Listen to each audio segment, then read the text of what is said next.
Hey everybody, so welcome back to part 2 of our 4-part series on the 4 keys to business success. So I hope you caught part 1 where we literally talked about the physical environment. And this week, what I wanted to really dive into for those of you who are interested in expanding your practice or starting a new startup practice or opening a new office, maybe in addition to what you currently have, is structure. And where I go with that is typically for a lot of existing private practice owners, we kind of stumble into private practice and we grow and then we add more services and more people. And it kind of starts to look like the way in which we're trying to function and operate inside our facility is a summer cottage that has a whole bunch of additions on it. The floor plan is a little bit discombobulated. Things just aren't moving as quickly and as efficiently as they can. And before you know it, people don't quite know who to go to with what. Everything goes to the owner. All questions get asked to you. It's funny because when that starts to happen, you have this tendency to feel this obligation of needing to answer the questions when they're being posed to you. And in our personnel management training, one of the things I try to get owners to understand is that you don't have to answer questions just because somebody's asking them. You can defer that to an appropriate time when you're not on the floor treating patients, when you have your wits about you, you're not running ragged, you're not overly tired or hungry or whatever's going on, and be able to be there and actually concentrate on the questions to give an appropriate response. That's part of structure. Having your allocated admin time, having your allocated treatment time, not being overwhelmed with 40 hours a week of treatment and then trying to run the clinic, right? Now, I'm not saying that doesn't happen in the first 24 months of a startup phase of your business cycle. But as you move past that, by all means, there's no way you're going to be running as an efficient, productive, well-run machine if you're still treating 40 hours a week. So it's just not going to happen. And the way you're going to get out from under that is establishing a 5-division organizational structure.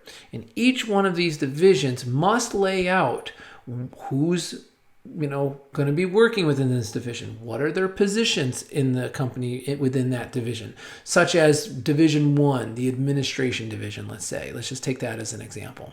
In the administration division, you could have front desk coordinators, office managers, office administrator, depending on how big your business is, of course.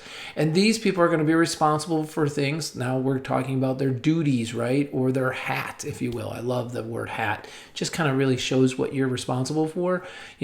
Hiring, firing, promotions, demotions, policies and procedures, performance reviews, things like that, a lot of your administrative functions and personnel related functions, all the personnel records and things like that, quality control for the admin side of the business, all happens in Division 1, as opposed to like Division 4, where all the skilled care and all the clinical care is going to be delivered in Division 4. You'll have somebody in there as a clinical manager or clinical director, staff therapist, senior therapist, training therapist, mentoring therapist, anything like that, PTA, PT, tech, DPT, all in Division 4.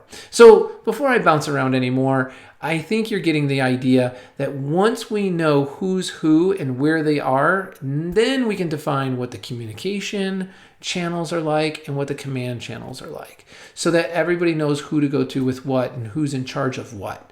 Very, very important. So here's how it starts. Division 1 in our ideal scene of helping set your practice up for success is the administrative division.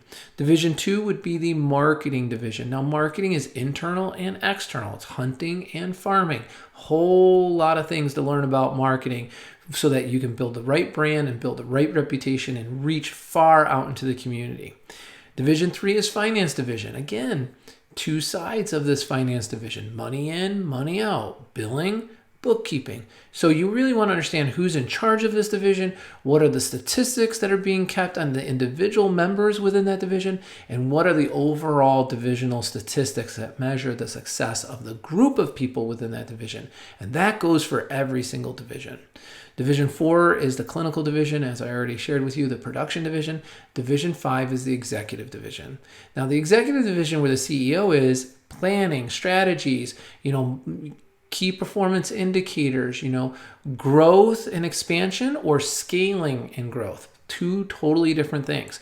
So once you know who's in charge of each division, who's at the top, then we can identify the primary stats that measure the primary products of those divisions. And then there's sub-products and sub-statistics.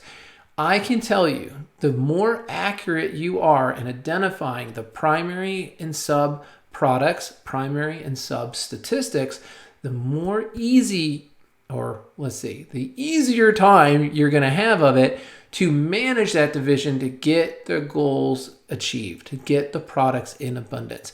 Because you can now manage with a weekly management action plan, which we will be talking about in the systems of operation. But if you don't identify who's who on the farm, what division they're in, what's their hat, stat, and product, and how they can go about getting it in abundance through proper communication and straight up command channels, you're going to constantly be working harder and longer than you need to.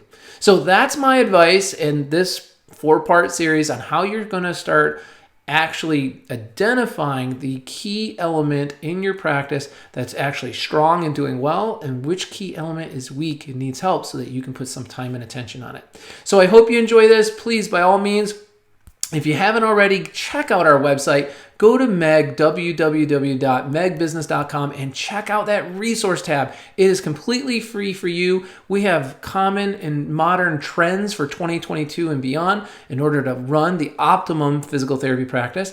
And I actually have technological advances that you can learn from to put into your clinic to make your clinic more profitable and have your clinic be more productive and efficient. Take advantage of that resource tab. I have so many nice free giveaways to you. They're very big, very robust. We put a lot of time into it. It's all for you. Enjoy talking to you in this YouTube channel and going through this series. Stay tuned for next week's episode on personnel.